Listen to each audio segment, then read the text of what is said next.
Welcome to Peace is a Choice, the podcast where we explore how conscious awareness can help us cultivate inner peace and transform our lives.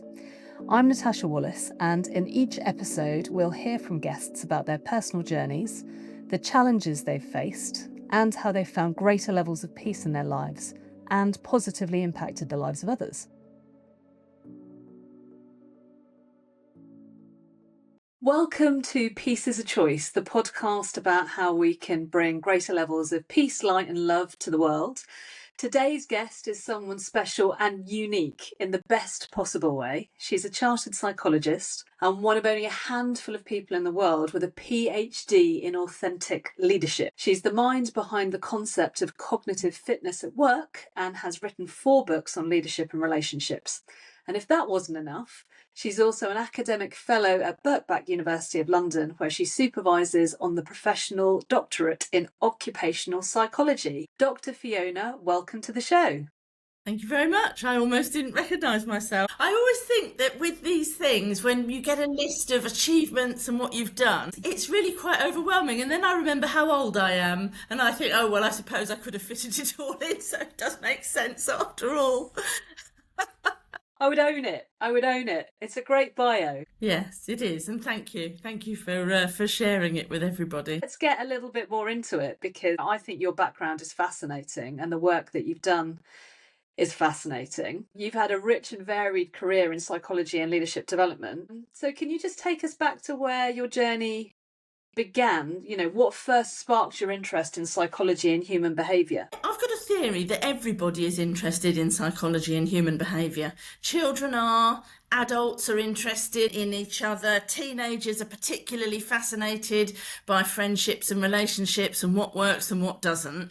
So I didn't actually begin my psychology journey until after our daughter was born, and I was in sort of my early 30s. But in terms of why I think I became a psychologist in the first place, I've got 2 fathers. I've got father and I've got a stepfather. And bless them, they're both probably a little odd. Best will in the world. My real father was a bit peculiar, I suppose, certainly unusual, certainly very difficult in places, which is why my mum divorced him. I suppose I really wanted, even from an early age, and I'm taking myself back now probably to about 8 years old, and I really wanted to understand, why do people behave in the way they do? What makes one person respond in one way and grow up in one way, and someone else grow up in a different way and have different responses? So, you know, I would actually, whilst, as I say, he wasn't an easy man to get on with, and there's a Radio 4 podcast about him and me and our relationship. Of course there is, and it's called You Will Do It Naked, Won't You? So if anybody's interested in... Oh, well, hold on. Well, you can't keep us in suspense. You know, everybody's got to listen to the podcast and then go to that. What's the idea of that? The whole naked bit? Well, it was a deathbed promise I made to my father, because he was a very keen naturist. He took every opportunity to take his clothes off at home, or, you know, when he went on holiday. When he was poorly, he was actually killed by a splinter. He was too stubborn to go to the doctor when he got a splinter. And by the time he did go to the doctor, they had to admit him to hospital, and he got gangrene in his leg. They had to chop most of his leg off. And unfortunately, he didn't survive. So that's how stubborn he was, how difficult. I went to see him when he was in hospital, and I had a feeling that it would be the last time that I ever saw him. And, you know, we had a conversation, and he was sort of slightly delirious, but also slightly not. So at some times he thought I was his sister, at other times he thought I was his mother, at times that he thought I was myself. He asked me to go to the Naturist Club and to do a eulogy for him at the Naturist Club, where he'd been a past chairman, and he wanted me to do it on a Sunday afternoon, because they always have Sunday afternoon tea in the summer, and so he wanted me to... This is so surreal. So I can only imagine. Yes, I promise you. I can only imagine that on a Sunday afternoon, all the naturists with their afternoon tea are being naturists, so they're Yes. naked. Oh, absolutely. Right. Absolutely. Yeah. So hence Okay. his question. I agreed to do the eulogy at the Naturist Club, and then he said, "You will do it naked, won't you?" And I said, "Yes, Dad." You know, when you're doing presentations and in front of a large group of people, and the advice is imagine them all naked. Don't. It doesn't work. It really doesn't help. I Oh promise you, my if you goodness. it in real life, doesn't work. I Yeah. love that this is the first thing that we have found our way to speaking about. And I'm guessing you weren't a naturist. Because my twin brother and I used to go on holiday with our father when we were younger, as children, yes, we absolutely were. We would run around with no clothes on at the club and not even really notice whether people had clothes on or not. When you're younger, you don't. We stopped going when we were, teenagers, got to Yeah, about 12 and it was like, I really don't want to go anymore. I've got things to do at home, sure.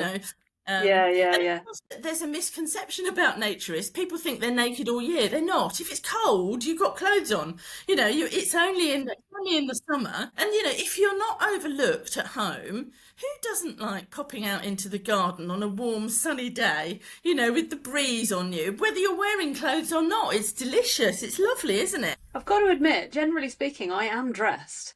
I definitely have a need to have clothes on. Saying that though, there is no judgment. My stepdad, who split up with my mother when I was in my teens and remarried, he married a naturist. And who knows, maybe he was always a naturist. So then actually in the next phase of his life, he lived as a naturist. And I Yeah. mean, I was older, I'm much older than my sisters, so like, 10, 12 years older. So they Oh. experienced, I think, some of that part of Dad, but I Mm. never did. But I knew it Mm. was there. I knew it was Yeah. something that was part of his life. I never really talked to him about it, but I also never really judged it because I guess it's just being very natural. Yeah, they're ordinary people. Honestly, they're lovely. They're all lovely. And the thing about being naked is that you cannot judge somebody by their car, their clothes, their jewellery, or all of the other trappings that we might put on to give ourselves status or to give people clues about our lives and what we like and don't like, because there aren't any of those. I know this isn't a podcast about naturism. However, now I'm thinking, what does happen though? So you showed up for the eulogy Mm. and you were naked and everybody else was naked. Does it change anything? I started off not naked. I mean, obviously, when I got there, Right. I mean, I didn't drive there naked. You get changed when you get there. Okay. And we had a look round because I wasn't familiar with the club. I'd been to different ones when I was younger. We had a look round and we scattered my father's ashes and we planted a rose in his memory and put a little sign up, and that was all lovely. And then it was time for afternoon tea. So that was the point at which I yeah, so I took everything off. Interesting thing, in a way, for me was actually I was more concerned with reading the eulogy and getting it wrong or making a mistake than I was Mm, about being naked, because nobody cares what I look like. Seriously, they yeah. really don't. And I don't care what they look like. I just want them to be themselves. I'm very easy in the sense that I just want everybody to be happy. This plays into your specialism in authenticity. I mean, it couldn't be more authentic to be your most naked self in front of True. others. And I'm sure that True. creates a whole set of new dynamics that people who are normally dressed wouldn't necessarily experience. But it's actually quite a nice segue into that. The odd thing was, I went to London the following day, and of course, everybody in London is dressed. And it's very strange. When you're used to seeing people naked, albeit you've only done that for a short period of time, to actually see people dressed and know from their body shape and the clothes they're wearing and the way they're moving what they would look like without clothes is really peculiar. It's really weird. That was the thing that struck me most. Not people being naked, but actually the following day, people being clothed. Yeah, that's really interesting. But also the idea that you wouldn't necessarily really know what somebody looked like unless they were naked. True. What happens when everybody in a room is naked?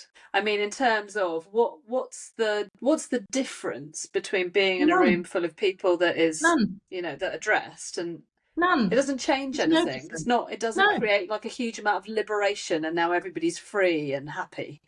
no, no. Everybody's just the same. Why do they do it then? Because some people don't like to be constricted, and clothes are Right. constricting, aren't they? Mm. And to feel a warm breeze on your skin is lovely. And of course, you and I are both very, very interested in human psychology. There's definitely something, there's got to be something about the mindset of somebody who is willing to be naked in front of other people, especially if you've just got a very normal body that is imperfect. There's all sorts of barriers I would have to break through in myself to comfortably sit and have afternoon tea naked. I mean, I'd have to do some real inner work to enable me to do that. My garden isn't overlooked. If you want to come next summer, we can sit and have afternoon tea together. Amazing. I mean, let me start working on Seriously. myself now. It wouldn't take you very long, honestly.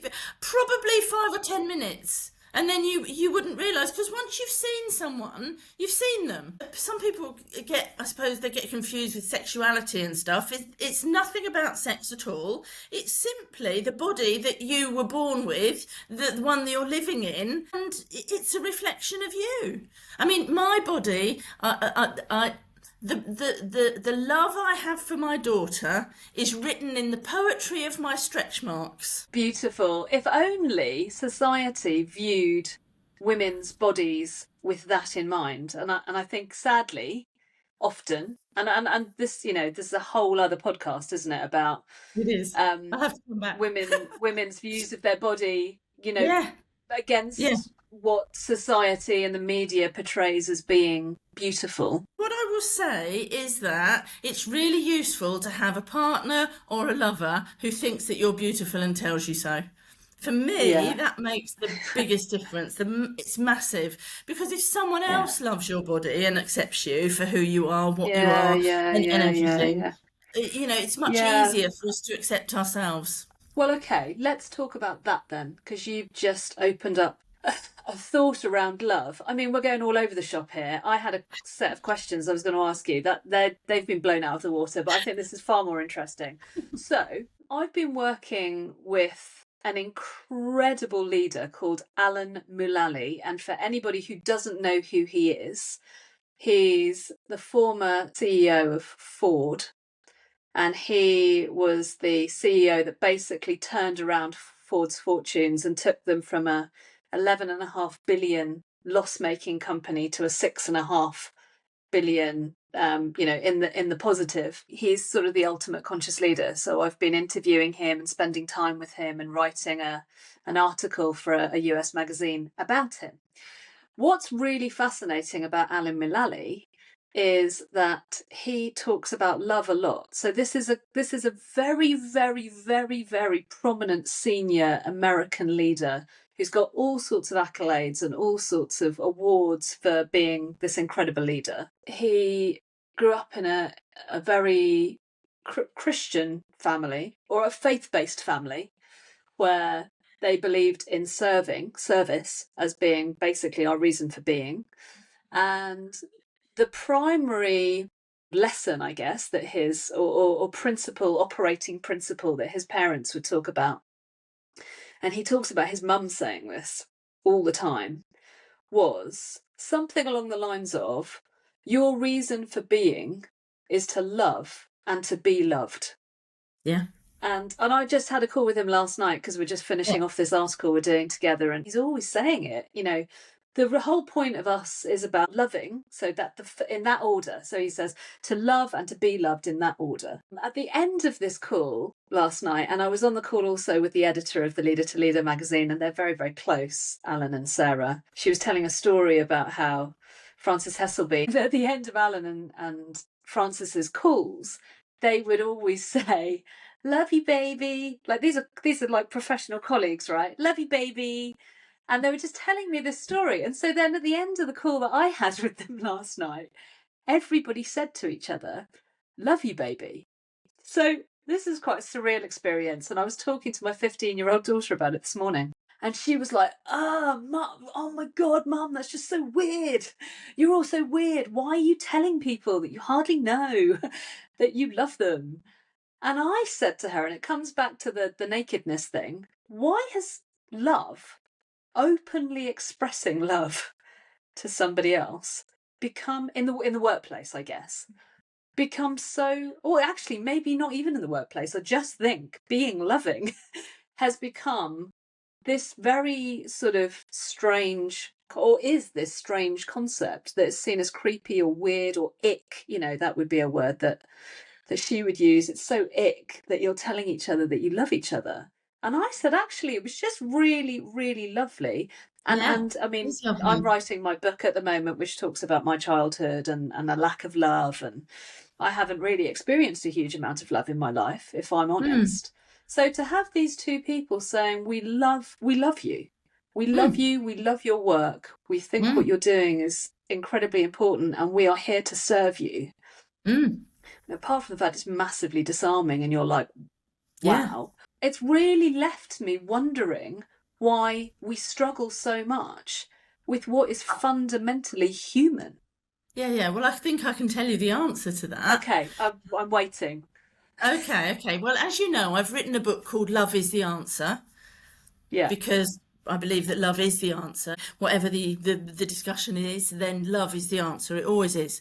And in that, it explores the 10 different kinds of love that exist in the world today.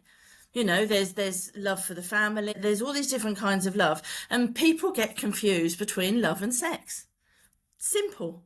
Simple. So when I did my research on love in the workplace, and it was a while ago, it was pre-COVID, but when I did my research, I couldn't call it love. I had to call it the research that it was about leadership style. And then I spoke about compassion in the workplace. If we look at authentic leadership, the ABC of authentic leadership is the A is being authentic, true to yourself and what you believe. The B is bravery, to be yourself, to stand up for what you believe in the face of adversity, emotional and physical bravery as a leader. And the C is for compassion. And it's also for courage, because courage in Old French comes from coeur, which means heart. The courage to have compassion. I did some research and developed, a corporate love model, which looks at a masculine sort of paternalistic leadership style where you have goals and targets and you're punished if you don't behave. Then there's the maternalistic style where you're loving and nurturing and kind and supportive and punishments don't exist. It's all about being loved and nurtured and supported. And then there's a conditional and an unconditional regard. There's free information about it on my cognitive fitness website. The interesting thing, 96% of people said that they would work harder for an organisation that they felt genuinely cared about them. 96% of people. Yeah, and this is pre-COVID. And we know, we remember what happened in COVID. The most successful leaders were the authentic leaders. They were the ones who said, I'm scared too. I don't know what's going to happen. We don't know what's going to happen, but I'm here for you. I hear you. I see you. I care about you. We're going to get through this together. Where are we going wrong? I mean, I'm really fascinated by this idea that, well, we've talked about nakedness and we've talked about love, and there's this sort of sexuality thing that you said because we connect being naked to sexuality or sex, and we connect sex to love.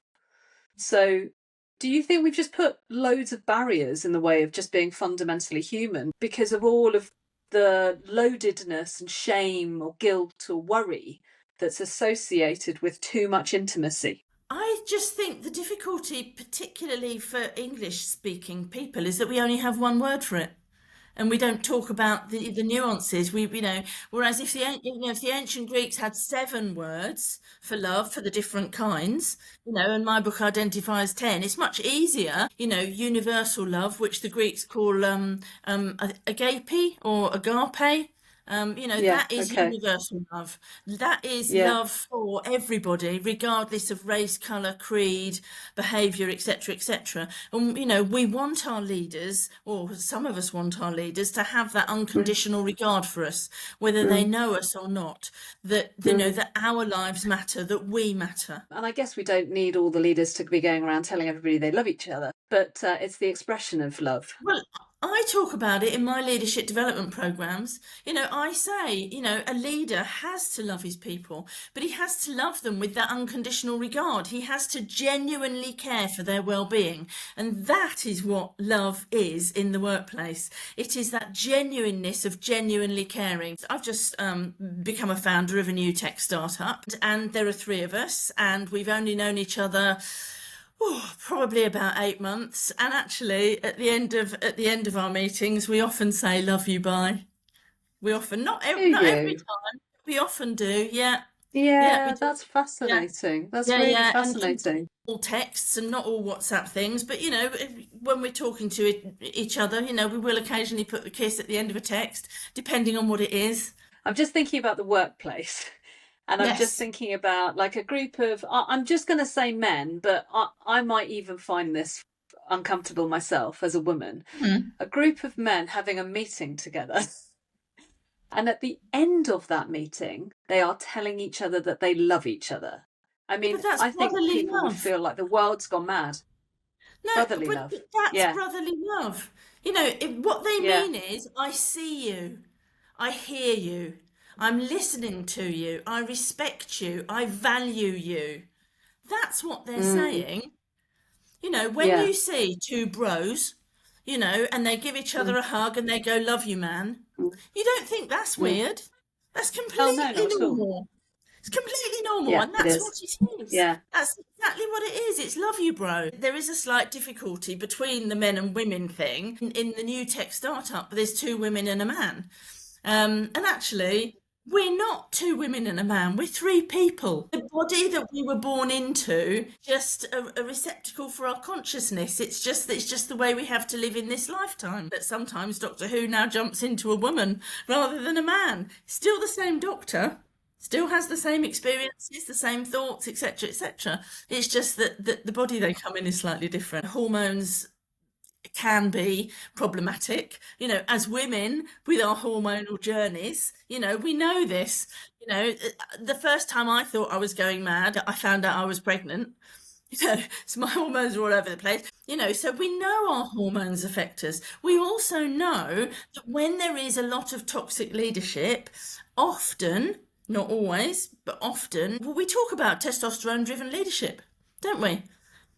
And how damaging that can be. Because testosterone driven leadership is about competitiveness, it's about status, it's about power. And research shows that the more testosterone somebody has, the fewer we, us, our, team words they use, and the more I words they use. How does somebody who channels more testosterone, I mean, whether they be a man or a woman, how do they connect to those feelings of love and compassion and care? It's about personality, and in a way it's very easy to do. Of course, I've written a book about it. It's Yeah, called, okay. it's called Divided by Gender, United by Chocolate, The Differences in the Boardroom. And it looks at the psychobiology of leadership, how our underpinning leadership style is driven by our hormonal profiles.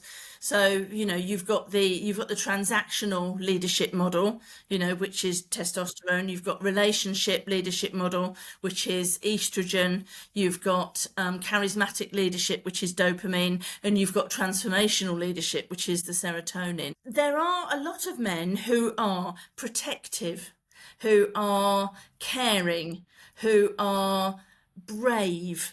They're courageous, both physically and emotionally. They are nurturing and they genuinely care. That is the positive plus side of testosterone-driven leadership. So there's a light side, a positive side, and there's a dark side as well. And I think that comes down to early experience, comes down to role modeling. It comes down to how much that person has been loved and nurtured as a child, which will, of course, influence very, very strongly the person they become as an adult and the leader they become, which takes us beautifully back in a circle to your story about the CEO you've been speaking to.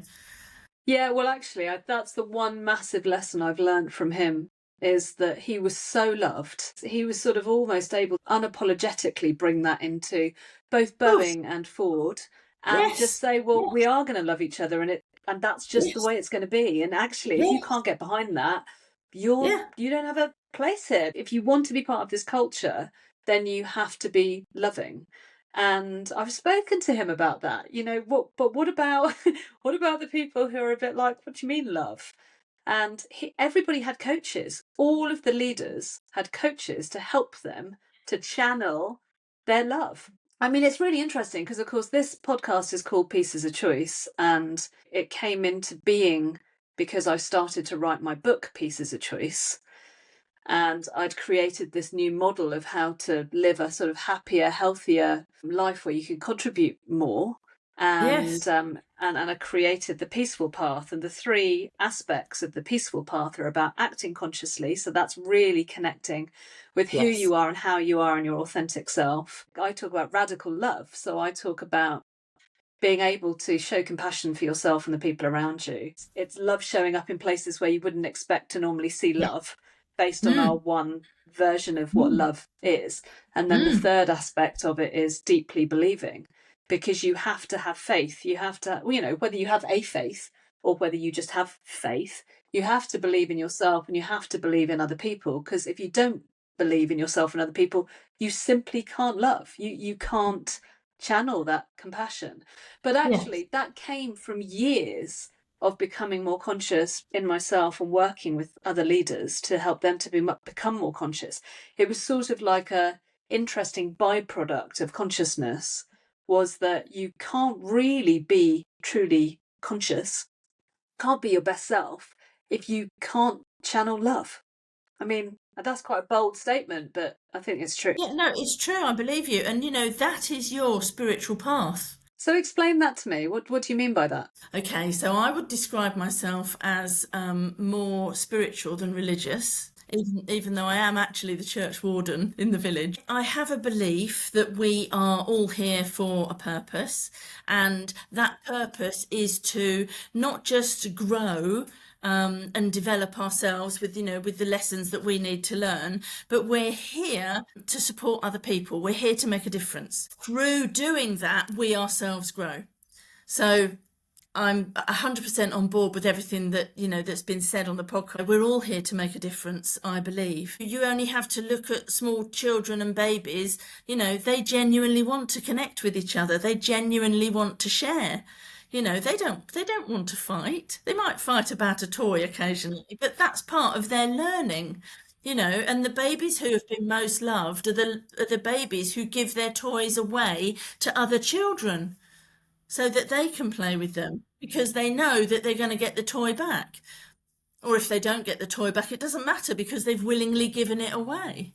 Totally. And then you sort of look at the reality of life. And I've been giving this a lot of thought lately in just the work I'm doing with leaders and organizations, which is there's this separateness and there's this individualism and there's this survival instinct and there's such a drive, like the society that we're operating in now, when we're working in the corporate world or in business, say, there seems to be so much pressure to deliver results, to change is constant. I mean, I know, the old philosophers were saying that the only thing that's constant is change, but I think that we couldn't be experiencing more change than we are at the moment, both at a sort of societal level, economic level, political. I mean, everything is changing, and organizations are trying to do more with less, and they're trying to become more effective, and AI is now blowing up, and it's a lot. There's a lot going on.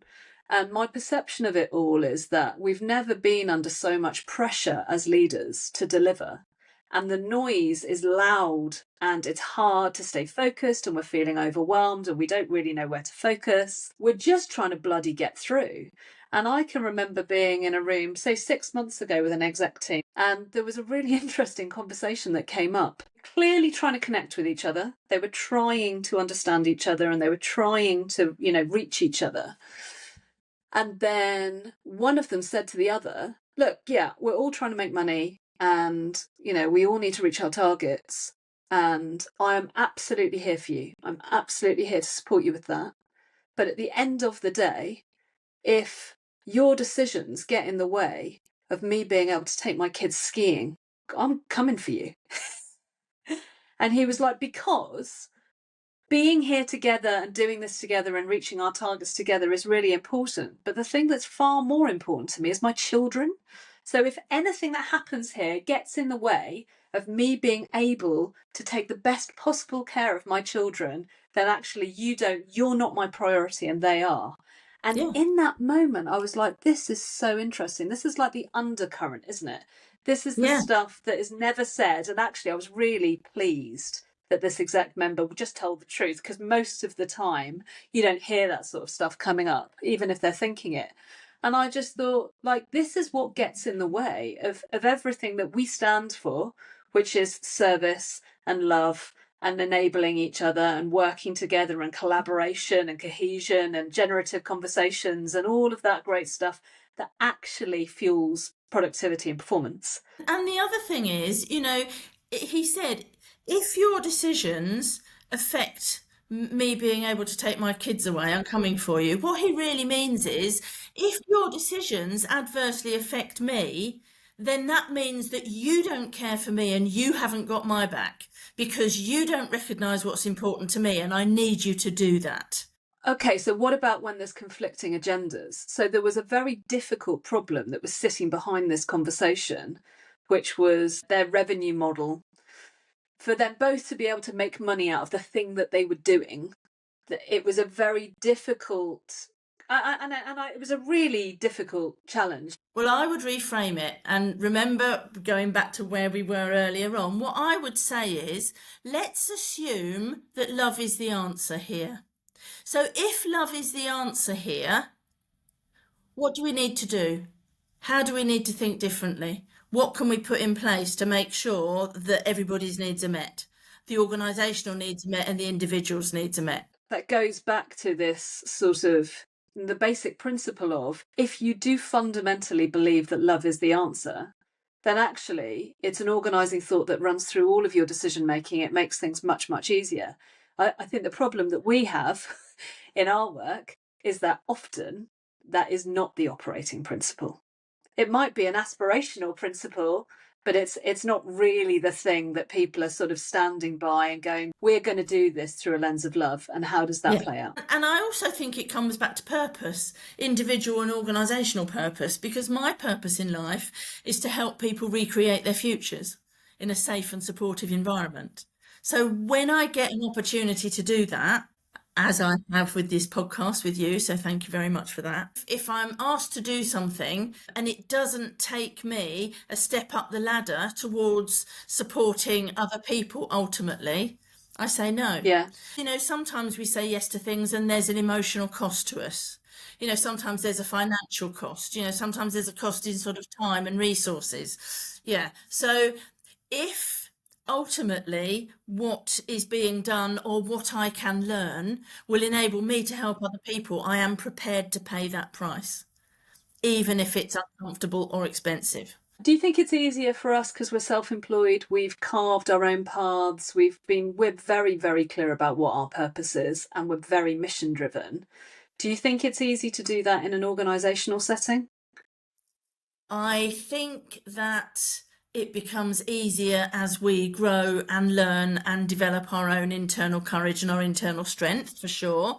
But we only do that by being clear and by following our path. And I think that anyone within an organisation can live their own authentic lives and be true to their own beliefs and purpose, and if they know what their purpose is, and if that isn't the right organisation for them, then they can move. I honestly believe that we can actually create and we can have whatever we want. We just have to be clear about what that is and what the reasons for wanting it are. And if they're selfish reasons, well, okay, fair enough. But that wouldn't work for me. I don't want selfish reasons. I want reasons that will ultimately support other people. Well, and actually, just before we finish off the conversation today, I think we need to go back to authenticity, because it's such a fundamental part of your work. And of course, without authenticity, you don't really find your purpose. They're intrinsically linked, aren't they? Yeah, they can be. A lot of people do struggle with finding their purpose. I threw the question out to the universe and I said, tell me what my purpose is and I'll do it. I was 27 years old. I threw it out to the universe and nothing came back for 6 months. I was beside myself. Just tell me and I'll do it. And I had to wait, because one of the things that I needed to learn and still need to learn is patience. I'll be told when the time is right. I just have to wait and it will emerge, which it eventually did after 6 months. And of course, there's a difference between authenticity and authentic leadership, because authentic leadership is built around 3 pillars of self-awareness, self-regulation, and ethics. So, just being our own authentic self, if we are not ethical and if we are not sort of disciplined and don't regulate our behaviour, and if we don't know ourselves and other people very well, doesn't help us. So there is that difference between authenticity and authentic leadership. And I mean, I often see this as a sense of sort of being real, but also having integrity and being, obviously ethical. But interestingly, so I've just been working with Oxford University on the research into leadership burnout. And we've just looked at the last 20 years of research into what leads to burnout and also the mitigating factors. One of the most significant contributors to leadership burnout is the inability to be real, is the inability to be their authentic self and tell the truth and speak up and talk about things when they're struggling, and to having to sort of mask constantly. And that puts a huge amount of pressure on our system. I'm guessing that's no surprise to you. Absolutely, and often it's to do with shame. Brené Brown's work on, vulnerability, etc., etc. People who self-report that they are living an authentic life live longer. Yeah. They have fewer days off sick. They have better quality relationships. Who wouldn't want to live longer and have better quality relationships? People who live their lives in fear or with shame, there is help out there. Developing self-awareness is an attitude. Every day we have an opportunity to learn more about ourselves and others. We just have to choose to be rather than spend all of our time doing. That's all of our work, isn't it? We're working on leadership being, not leadership doing, just so that the audience can steal some of your wisdom in relation to how they navigate all of this. So if you're a leader for whom this has resonated and you're like, actually, I'm not being authentic and actually I'm not really channeling love, what do they do about that? Well, there are millions of self-help books out there. I've only written 4. Obviously, I'm going to say, why not start with one of mine? The leadership book, the Divided by Gender, United by Chocolate, will enormously, nudge people's self-awareness, as will Love is the Answer.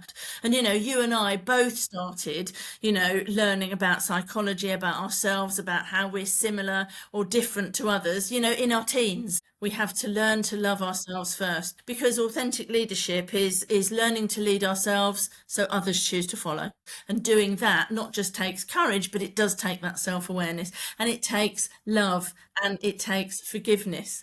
If we don't do a very good job, we have to forgive ourselves. We'd forgive our child.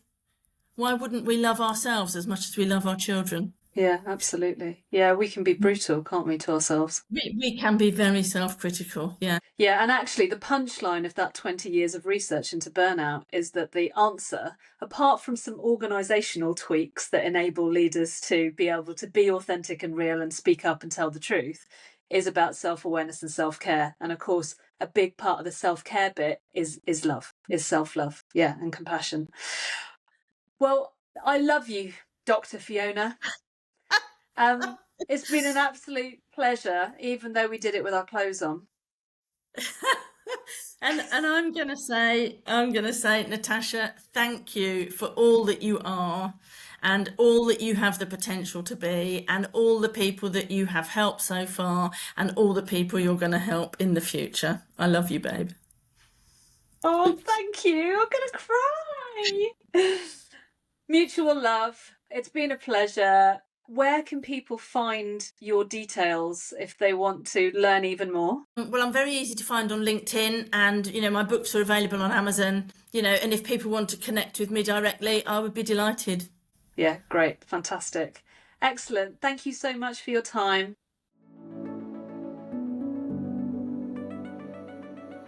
Thank you for listening to Peace is a Choice. For any information on what we've covered in today's episode, and to connect with my guests, head to the show notes. It would be great if you could rate and review the podcast and subscribe now so you don't miss out on any future episodes.